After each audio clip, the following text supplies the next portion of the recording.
Picture this. It's 2 a.m. You're lying in bed and your brain decides right now is the perfect time to revisit something you said at a work meeting 3 days ago. Maybe you made a small joke that landed slightly wrong. Maybe you could have phrased something better.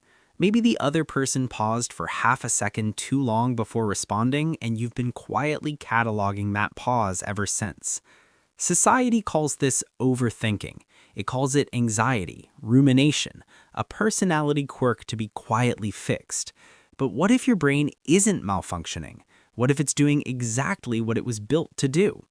You're not broken, you're not neurotic, and you are absolutely not the only person lying awake at 2 a.m. mentally re-editing conversations like some internal film director who forgot how to sleep. The mainstream narrative, that this is a character flaw, something to meditate away or just stop doing, misses something enormous. Because here's what's actually happening inside your brain when you replay. The first thing your brain is doing is running a social simulation. Not metaphorically, literally. Neuroscientists studying what's called the default mode network, the region of the brain that activates during rest and self-referential thinking, have found that it powers up most intensely during mental time travel, when you're projecting yourself backward into a past moment or forward into an imagined one. A 2020 fMRI study published in Social Cognitive and Affective Neuroscience found that neural activity during social simulation tasks was directly associated with real-world empathy and positive social behavior. Your brain isn't passively remembering a conversation, it's actively modeling it, building a social prediction engine, stress testing your environment for risk, running the variables. Think of it like a flight simulator. The conversation you had is the weather pattern your brain keeps flying through, not because you crashed, but because it's training for next time. The second mechanism is something psychologists call post-event processing, a term developed extensively by researchers David Clark and Adrian Wells in their landmark 1995 cognitive model of social anxiety. Post-event processing describes what happens in the hours and days after any social evaluative moment. Your brain replays the interaction, but it doesn't do so neutrally. It zooms in on the moments of perceived failure, quietly discounts the moments that went fine, and reconstructs the memory with a negative tilt. A 2025 scoping review on post-event processing confirmed that this tendency is significantly linked to negative memory biases, meaning the version of the conversation you keep replaying is almost always worse than what actually happened. Imagine filming a party but only keeping the footage where you spilled your drink. That's not a documentary. That's a highlight reel of your anxiety. The third piece is the Zygarnik effect. In the 1920s, Russian psychologist Bluma Zygarnik discovered that the human brain remembers unfinished tasks far more persistently than completed ones. Your brain treats unresolved social interactions the exact same way it treats an open tab you forgot to close.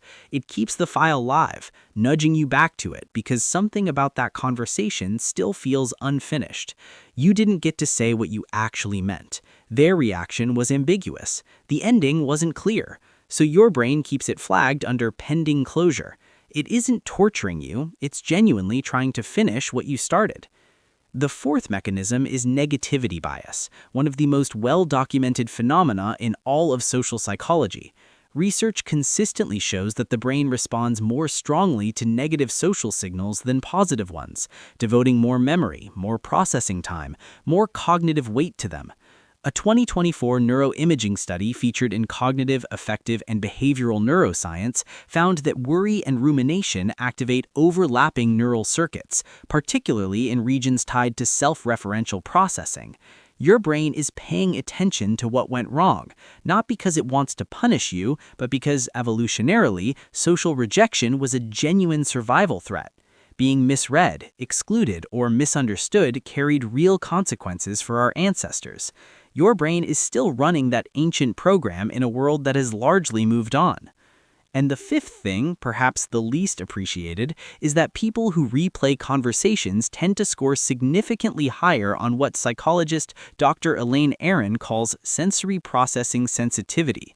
Highly sensitive individuals process social information more deeply and thoroughly than average. They pick up on subtleties others don't register. They notice the pause, the slight shift in tone, the almost imperceptible flicker that crossed someone's face. You're not imagining things, you're detecting things. Your brain is just filing all of it under possibly relevant. But here's the part most people miss. The very thing that makes you replay conversations, this heightened social processing, this deep simulation capacity, is also what makes you unusually attuned to the people around you. You read rooms with an accuracy that borders on uncanny. You notice when someone is hurting before they say so. The problem isn't the sensitivity. The problem is that this extraordinary mechanism has no off switch. And research on repetitive negative thinking confirms something uncomfortable. Rumination consistently feels useful in the moment. It feels like problem solving. It feels like you're working on something important. But the insights it produces are almost always ones you already had. The processing isn't generating new information. It's running the same program in an empty room. There's a grief underneath all of this that doesn't get talked about enough. Because what are you really looking for when you replay a conversation? You're looking for a version where you were understood, where you said exactly the right thing, and the other person's expression shifted in exactly the way you needed it to. Where, even briefly, you felt like you had communicated who you actually are, without the gap that seems to exist between what you mean and what actually comes out. How do you explain that to someone who doesn't feel it? How do you explain that the replay isn't vanity or insecurity, it's longing? It's the quiet ache of someone who cares deeply about the quality of their connection to other people, and who has never quite been able to stop caring, no matter how many times they've tried. They grieve the version of themselves who could say the thing and walk away, who didn't lie awake cataloging tone and subtext and the specific silence that followed a sentence, who didn't notice the pause. But here's the reframe nobody offers you. This is not a malfunction. It is the price of depth.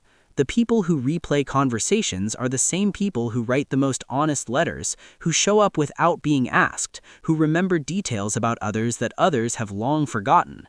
You're not trapped in a glitch. You're running a more complex program than most, and complex programs take longer to process. A lighthouse doesn't shine because it has simple circuitry. It shines because it was built to detect what others miss. So the next time your brain pulls you back into a conversation at 2 a.m., you know what's actually happening.